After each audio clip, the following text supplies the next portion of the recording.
Hi friend, मैं mister Hemchandra Mahato और आप लोगों को मेरे यूट्यूब चैनल लेबोरेटरी टेक्नीशियन में स्वागत है। तो दोस्तों, इससे पहले मैं हेमाटोलॉजी एमसीक्यू जो 500 का एमसीक्यू का जो सीरीज चल रहा है उसका पार्ट 7 तक जो है उसका कंप्लीट हो चुका है। ये पार्ट 8 है। तो इसमें मैं ज़्यादातर आपको थ्योरी बताऊँगा। इसमें मैं एमसीक्यू तो है ही, लेकिन मैं उससे पहले कुछ थ्योरेटिकल में बता दूँगा, ठीक है, जो कि आपके आने वाले एग्ज़ाम के लिए बहुत ही इंपॉर्टेंट होगा, ठीक है ना। और ये जब जितने भी एग्ज़ाम है, railway, SL, SGPGI, AIIMS, NCL, DSSB, ESI, जितने भी सभी एग्ज़ाम है सभी के लिए इंपॉर्टेंट होगा। लेबोरेटरी टेक्नीशियन हो या असिस्टेंट हो, अटेंडेंट का फॉर्म भरा हो, सभी के लिए इंपॉर्टेंट होगा। और यदि पीडीएफ लेना चाहते हैं तो आप मैसेज कर सकते हैं व्हाट्सअप नंबर पर, या यदि कोई दिक्कत है या कोई टॉपिक पे स्पेशल आपको चाहिए वीडियो, तो फिर इस पर आप मैसेज कर सकते हैं, ठीक है। तो आइए मैं पहले आपको कुछ थ्योरी बता देता हूँ, ठीक है। इसके बाद मैं यहाँ से फिर स्टार्ट करूँगा। देखिए, मैं हेमेटोलॉजी का बेसिक नॉलेज आपको देना चाहता हूँ थ्योरेटिकल का। ब्लड क्या है? एक कनेक्टिव टिश्यू है। क्या है? एक कनेक्टिव टिश्यू है। और उसमें जो क्या होता है, ब्लड सेल होता है, कितना परसेंटेज होता है? 44%। कितना होता है? 44%। और उस 44% में 45% क्या होता है? सेल होता है। और 40 उसमें से क्या होता है, उस 45% में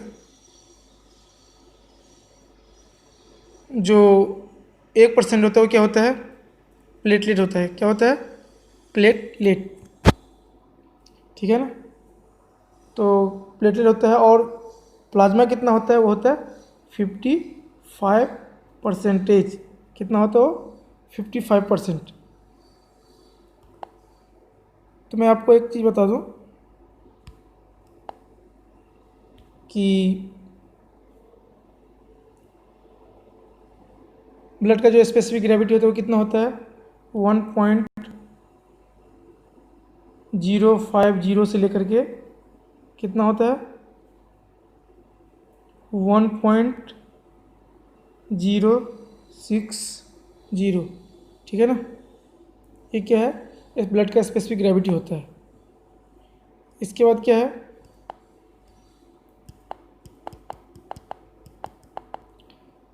इसके बाद जो है इसका ब्लड का पीएच होता है वो कितना होता है? वो होता है 7.35 से लेकर के कितना होता है?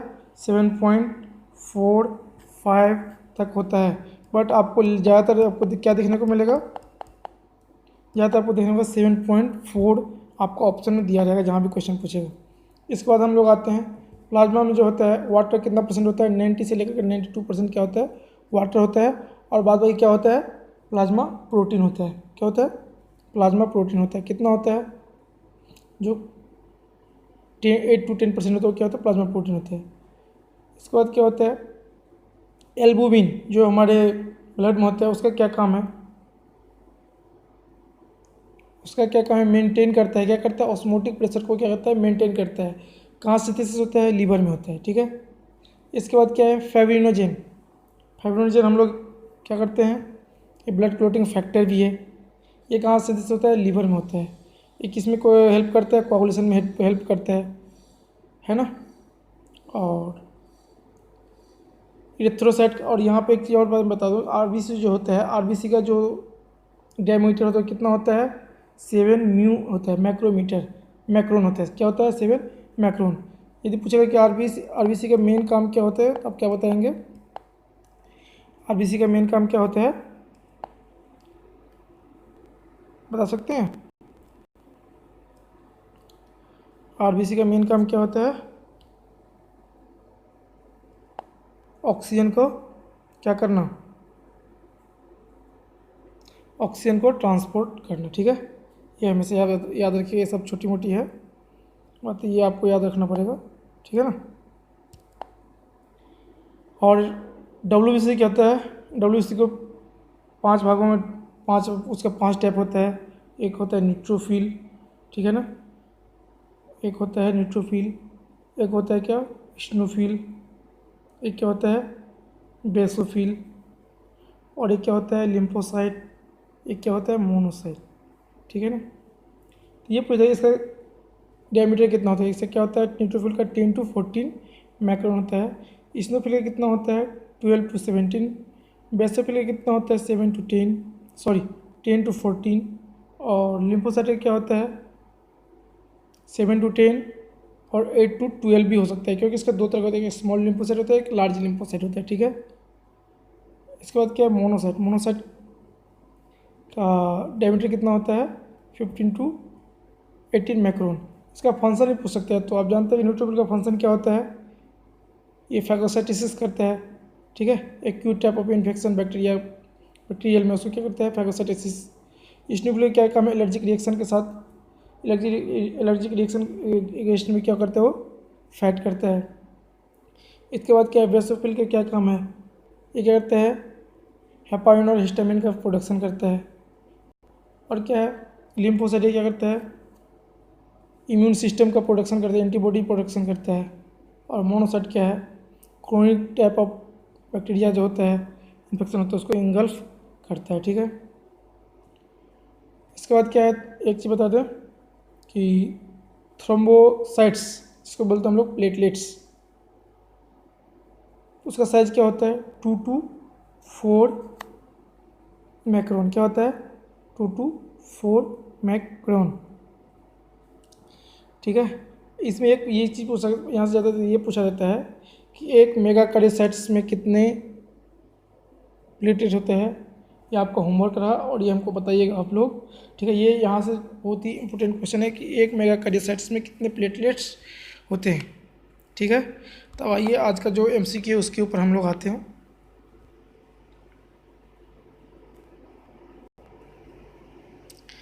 आज का पहला एमसीक्यू क्या है,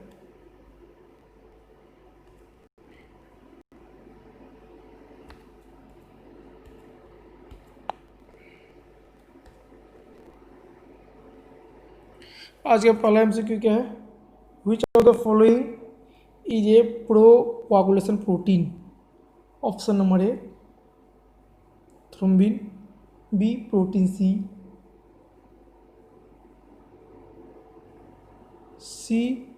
protein S, D all of the. इसका क्या होगा थ्रोम्बिन इसका आंसर हो जाएगा, ठीक है।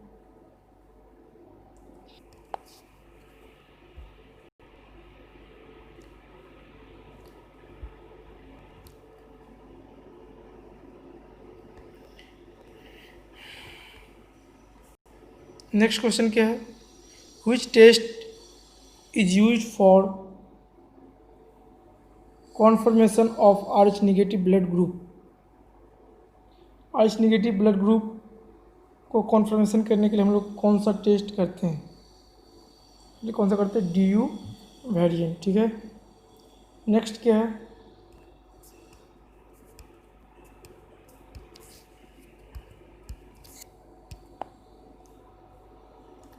Question number 3 A litre of normal blood is capable of carrying oxygen.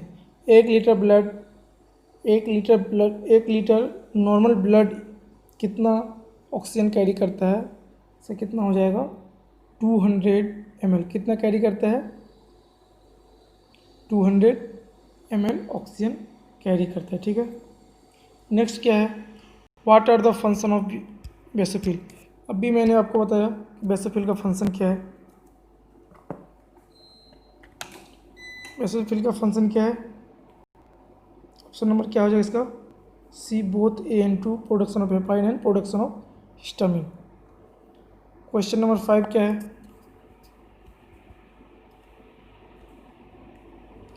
Etch haemoglobin molecule content of iron. प्रत्येक हीमोग्लोबिन मोलिक्यूल जो है कितना माइक्रोग्राम आयरन कंटेन करता है 3.4 माइक्रोग्राम क्या करता है आयरन रखता है, ठीक है। नेक्स्ट क्या है स्पेसिफिक ग्रेविटी ऑफ ब्लड का स्पेसिफिक ग्रेविटी क्या है, मैं अभी बताया था आपको, इसीलिए मैंने पहले आपको ये सब मैं बता दिया बेसिक, जिससे आप लोगों को पता रहे। स्पेसिफिक ग्रेविटी ऑफ ब्लड का स्पेसिफिक ग्रेविटी क्या है अभी मैंने बताया था जस्ट, क्या हो जाएगा 1.50 से लेकर के 1.60 तक। यदि आप लोगों को यदि पूछ देगा कि स्पेसिफिक ग्रेविटी हम लोग कैसे करते हैं, किस मेथड से करते हैं, physical method by using CuSO4, ठीक है। इसके मेथड के द्वारा इस तरीके से हम लोग क्या करते हैं, इसका स्पेसिफिक ग्रेविटी करते हैं, ठीक है।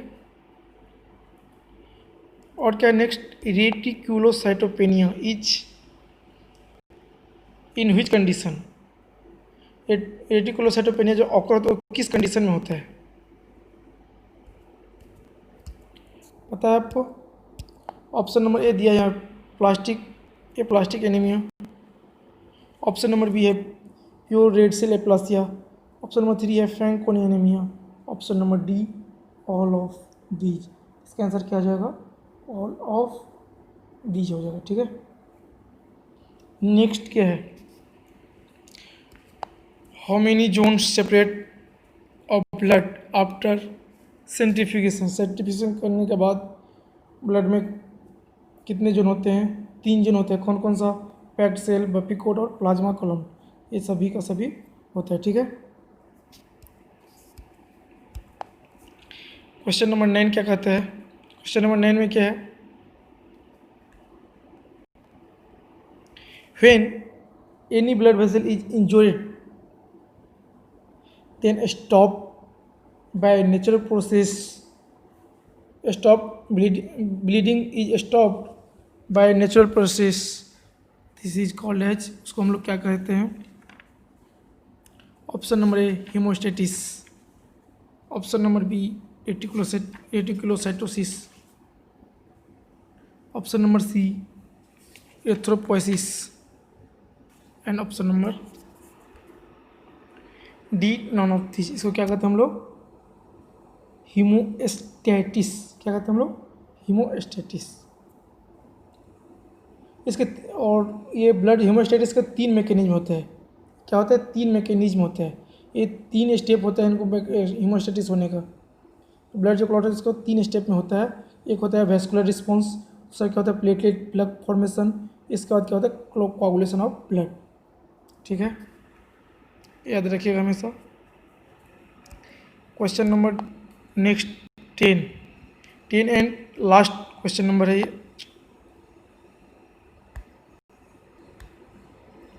ठीक है।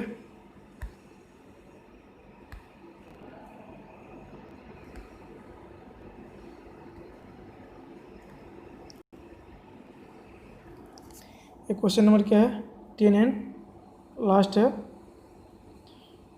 Inherited disorder of platelet function.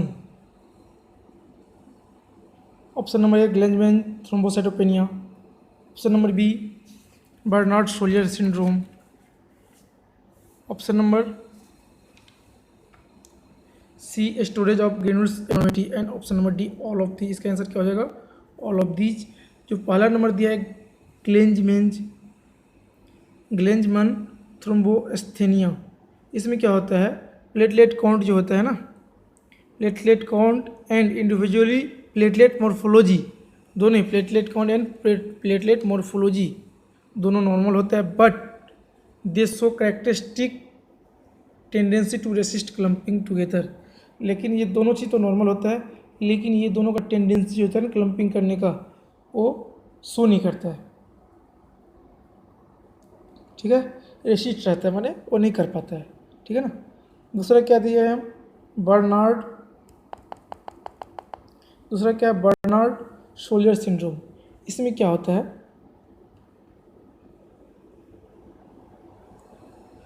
इसमें क्या होता है, कुछ ग्लाइकोप्रोटीन के एब्सेंस होने के कारण, जो कि प्लेटलेट के लिए बहुत ही इंपॉर्टेंट होता है एडिशन करने के लिए, एक दूसरे को ज्वाइन करने के लिए, क्लम्पिंग करने के लिए, ये नहीं ग्लाइकोप्रोटीन नहीं रहता है, इसके कारण क्या होता है, ये एडिशन नहीं कर पाता है, एक दूसरे को कॉम्बाइन नहीं कर पाता है, इसी को हम लोग क्या बोलते हैं, हम लोग इसमें बर्नार्ड शोलियर सिंड्रोम। एक क्या होता है स्टोरेज ग्रेन्यूल्स एब्नॉर्मलिटी, इसमें क्या होता है, कुछ प्लेटलेट में क्या होता है, प्लेटलेट क्या होता है, disorder involve deficiency or abnormality of one or more type of storage granules. In most cases platelet release function and stimulation and platelet aggregation are affected, ठीक है ना। और नेक्स्ट क्या है, ऑल ऑफ दिस, तो ये इसका आंसर क्या हो जाएगा, तीनों का तीनों हो जाएगा, ठीक है। बताने के लिए तो और भी बहुत कुछ है। नेक्स्ट वीडियो में एक थ्योरेटिकल में बताऊंगा, वैसे ही एक नॉर्मली एक वीडियो बना दूंगा आप लोगों का, थ्योरेटिकल होगा जिसमें मैं कुछ लिखा नहीं रहूँगा, जस्ट मौखिक मैं बताऊंगा। हो सकता है उस क्लास में पूरा मैं हेमेटोलॉजी का ले सकता हूँ, आप लोग यदि सुनना चाहेंगे तो ठीक है, नहीं तो कोई बात नहीं, वैसे वीडियो बनाएंगे, जिसको सुनना होगा सुनेगा, ठीक है। क्योंकि ये आपके एग्ज़ाम के लिए बहुत ही इंपॉर्टेंट रहेगा, क्योंकि पूरे हेमेटोलॉजी का मैं उस दिन थ्योरेटिकल में बताऊंगा, शुरू से लेकर लास्ट तक, एक चाहे 1 घंटा लगे 2 घंटा लगे, मैं इसको कंप्लीट करूंगा, ठीक है ना। यदि आप लोग अच्छा लगेगा तो जरूर आइएगा, और यदि ये वीडियो आपको अच्छा लगे तो लाइक कीजिए, कमेंट कीजिए, और अपने दोस्तों को भी शेयर कीजिए। अदरवाइज यदि अच्छा ना लगे तो आप डिसलाइक भी कर दीजिएगा, क्योंकि आपसे हमेशा उम्मीद रहती है कि आप सपोर्ट क्या करते हैं, कि मेरा वीडियो अच्छा है या नहीं है। यदि नहीं है तो मैं फिर इसको और बेटर बनाने का कोशिश करूँगा, ठीक है ना। तो आप लोग हमेशा ये याद रखिएगा। धन्यवाद।